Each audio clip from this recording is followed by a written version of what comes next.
کیا ہوا؟ His doors are still open. وہ مسبب الاسباب ہے.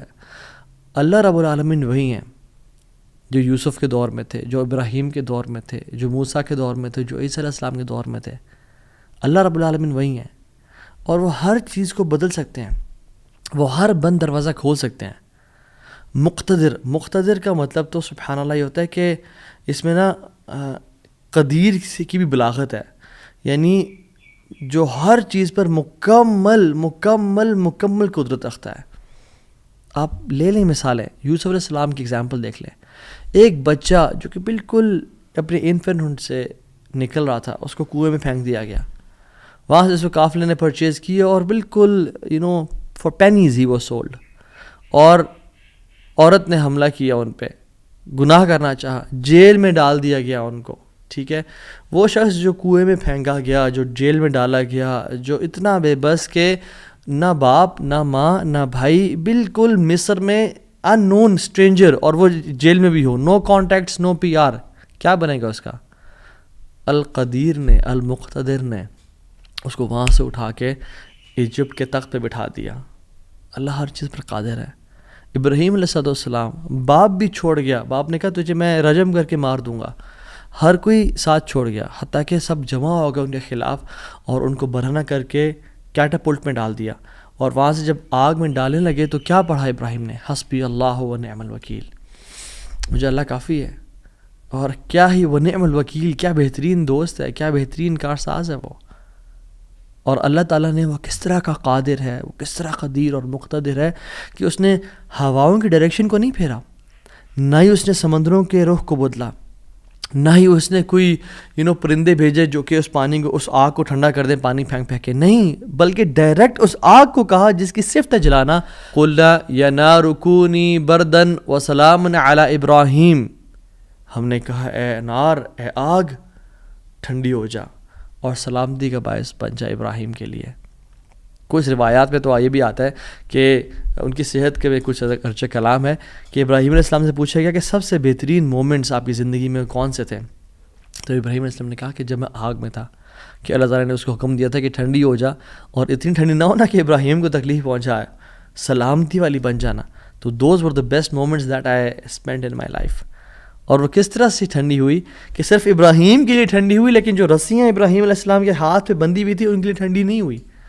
اس رسیوں کو جلا دیا مگر ابراہیم علیہ السلام کے بال تک کو بھی نہیں جلایا.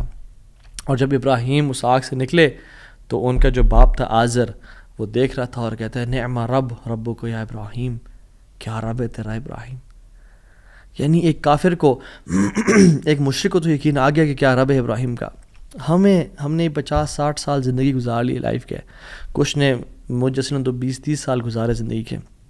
ہمیں ابھی تک رب کی قدرت پہ یقین نہیں آیا، ہمیں ابھی تک آنیسٹلی اللہ تعالیٰ کے مکمل قادر ہونے پہ یقین نہیں آیا.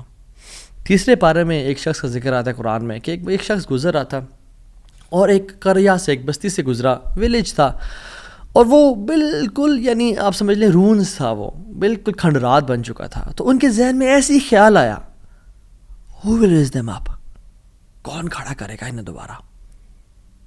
ابن کثیر اور باقی لکھتے ہیں کہ وہ عزیر علیہ السلام تھے. خیر نیورتھلیس اللہ تعالیٰ نے ان کو موت دے دی، اور موت دینے کے بعد جب اٹھایا تو کہا کہ کتنا عرصہ تم پڑے رہے ہو اس جگہ پہ؟ تو کہا کہ دن کا کچھ حصہ. اللہ تعالیٰ نے کہا کہ تم 100 سال مردہ رہے ہو یہاں پہ. اور ان کا جو حمار تھا، جو گدھا تھا، وہ پیرش ہو گیا، اس کو یعنی کھا کے کیڑے مکوڑے، مٹی نے اس کو ڈیکمپوز کر دیا. لیکن جو ان کا کھانا تھا، اللہ اکبر کیسا قادر ہے اللہ تعالیٰ. فانظر الی طعامک وشرابک لم یتسنہ، اپنے کھانے کو دیکھو اور اپنے پینے کو دیکھو، اس کو کسی نے چھوا بھی نہیں ہے. کھانا ہم باہر سے آرڈر کرتے ہیں، کچھ کھا لیں تو فریج میں نہ رکھیں، اور ایک دن گزر جائے تو وہ باسی ہو جاتا ہے، خراب ہو جاتا ہے. ایک دن کھانا برداشت نہیں کر سکتا، لیکن 100 years گزر گئے، کھانے کو کسی نے چھوا بھی نہیں. اور جو حمار تھا، جو گدھا تھا ان کا، وہ بالکل پیرش کر گیا اور ڈیکمپوز ہو گیا. اور عزیر علیہ السلام کے نظروں کے سامنے اللہ نے اس کو دوبارہ کھڑا کر دیا. کیا کہتے ہیں سب دیکھ کے، اللہ کی قدرت کے مناظر دیکھ کے، جب اللہ کی کامل قدرت دیکھی اور اتھارٹی اوور تھنگس دیکھی تو کیا کہا؟ قلنا اعلم ان اللہ علی کل شیء قدیر، قال اعلم ان اللہ علی کل شیء قدیر، میں جان گیا ہوں کہ اللہ تعالیٰ ہر چیز پر قادر ہے۔ واللہ العظیم میرے بھائیو اور بہنوں، اس سینٹنس میں نا بڑا مزہ ہے، بڑی لذت ہے، بڑا نشہ ہے۔ اگر انسان جان لینا کہ میرا رب ہر چیز پر قادر ہے تو خدا کی قسم ہماری پریشانیاں، ٹینشنز، انزائٹی سب ختم ہو جائے گی۔ تو آپ نے گھبرانا نہیں ہے انشاءاللہ، ٹھیک ہے؟ اگر ایک چیز زندگی میں آپ کی ہے جو اس لیسن کا جو ہے نا، آج کے سبق کا جو آج کے جو اس پوڈ کاسٹ شو کہہ لیں اس کو آپ، اس کا جو کرکس ہے وہ یہ ہے، اگر آپ اللہ والے بن جائیں تو اللہ اپنے بندوں کا امتحان تو لیتا ہے مگر اسے کبھی ضائع نہیں کرتا۔ اللہ اکبر، اس کو لکھ لیں اپنے ذہن پہ۔